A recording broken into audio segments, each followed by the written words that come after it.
Olá, alunos do curso de Licenciatura em Química, sejam bem-vindos a mais uma aula da nossa disciplina didática. Eu sou a professora Marcele Cunha e a nossa aula de hoje é da unidade 4, Planejamento na área de educação. Nesta aula, nós falaremos sobre os seguintes tópicos: o planejamento educacional, os princípios básicos do planejamento, os tipos, conceitos e concepções sobre o planejamento na educação e ainda planejamento de ensino, componentes. Princípios básicos do planejamento. Bom, gente, o planejamento pode ser entendido como o processo no qual são envolvidas uma ou mais pessoas com o próprio pensar sobre os melhores meios de se realizar uma determinada tarefa. Como processo, o planejamento leva os indivíduos que dele participam a discutirem suas próprias concepções acerca do que é planejar, estabelecer suas metas e escolher as melhores formas de alcançá-las. Fazendo isso, os indivíduos participam da elaboração de determinado planejamento.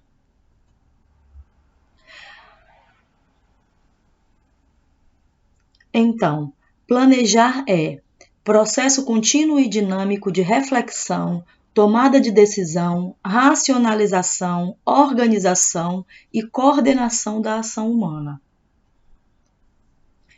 Em educação, nós temos vários tipos de planejamento, né? Então, os principais que a gente pode resumir são, em primeiro lugar, o planejamento educacional, que é o planejamento de maior abrangência, corresponde ao planejamento que é feito em nível nacional, em nível municipal ou em nível estadual, né? São os planos que se pretende para a educação de uma maneira geral. O planejamento curricular é o processo de tomada de decisões sobre a dinâmica da ação escolar. É a previsão sistemática e ordenada de toda a vida escolar do aluno. O planejamento escolar é o planejamento global da escola, envolvendo o processo de reflexão e decisões sobre a sua organização, o funcionamento e a proposta de ação pedagógica que levará essa escola a funcionamento. O planejamento de ensino é um planejamento mais específico, é o processo de decisão sobre a atuação concreta do professor, em constante interação com seus alunos.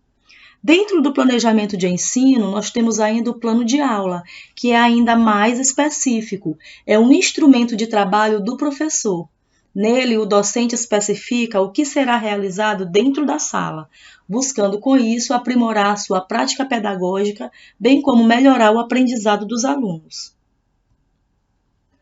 Quais os elementos, então, que compõem um plano de aula? Bom, os principais elementos são os conteúdos, os objetivos, os recursos didáticos, os procedimentos de ensino, as avaliações e as referências. E nós vamos agora falar um pouquinho sobre cada um desses elementos. Os conteúdos. Bom, conteúdos é a forma pela qual o professor expõe os saberes de uma disciplina, que serão trabalhados por ele e por seus alunos. Os conteúdos são aqueles saberes específicos da disciplina do professor que ele irá trabalhar com os alunos para alcançar os seus objetivos. E o que são os objetivos? São metas que se deseja alcançar. Para isso, usa-se de diversos meios para se chegar ao esperado. São formulados tendo em vista as necessidades educacionais do aluno. As necessidades educacionais dos alunos. Então, aquilo em que se pretende que os alunos alcancem, esses são os objetivos daquele plano de aula. Recursos didáticos são todas as ferramentas que auxiliam no processo de ensino-aprendizagem, tendo como principal função a de facilitar a compreensão acerca do assunto abordado pelo professor. Então, são os recursos que vão facilitar a aula do professor, são os recursos que vão possibilitar o trabalho do professor para que se alcancem os objetivos educacionais. Procedimentos de ensino.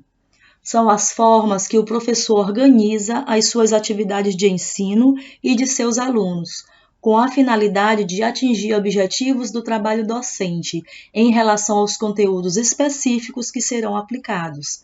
Então, através dos procedimentos de ensino, que são as tarefas que o professor vai realizar junto com os seus alunos, ele vai conseguir trabalhar os conteúdos que ele espera que sejam aprendidos naquela aula. As avaliações também são importantes, né, elementos importantes no plano de aula, porque é o momento onde um professor considerará a real assimilação do conteúdo por parte do aluno. Essa etapa também tem como finalidade avaliar se os objetivos pré-definidos, aqueles que foram previamente formulados, né, para serem alcançados pelos alunos, então vai se avaliar se esses objetivos foram realmente alcançados naquela aula. As referências, importantes elementos também que compõem um plano de aula. As referências indicam as obras utilizadas como fonte para a elaboração do seu plano de aula. Não abrange unicamente livros e outros materiais impressos, mas todo tipo de material que o professor referenciou, que o professor utilizou como fonte, né, de estudo e de pesquisa para planejamento da aula, também devem ser indicados, como sites, documentos e demais conteúdos online utilizados como fonte também, e por isso devem ser indicados como referência. Bom, gente, esse foi o conteúdo da nossa aula da 4ª unidade sobre o planejamento educacional. Vocês vão encontrar o material complementar, né, inclusive com modelos de planejamento, em nossa aula em PDF da 4ª unidade.